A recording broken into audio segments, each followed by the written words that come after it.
हम लोग बाहर आए हैं पिकनिक के लिए। ये देखो पूरे फ्रेंड के साथ। ये देखो कितने सारे पे बहुत सारे लोग।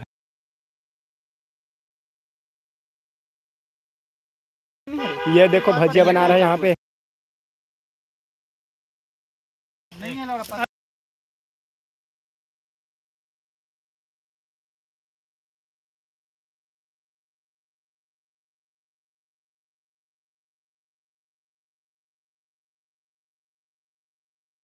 ये देखो पनीर बन रहा है यहाँ पे।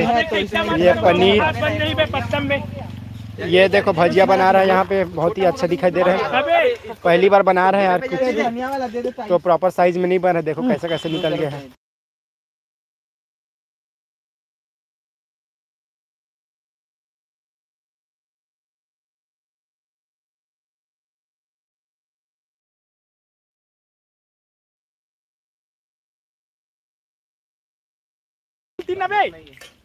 इसमें पूरा तेल सकेला जा रहा है। पनीर वाला का टेंशन है भाई, हमारा तो ठीक है। वो बे जला दियो बे। पनीर को मत डालो बे, बोलता हूं। हलाई सही सही अबे सही। कैसे खा लेंगे? अबे तो आग हल ज्यादा जला पनीर पनीर है। चिकन खाएगा कि पनीर खाएगा? लवड़ा खाएगा वो।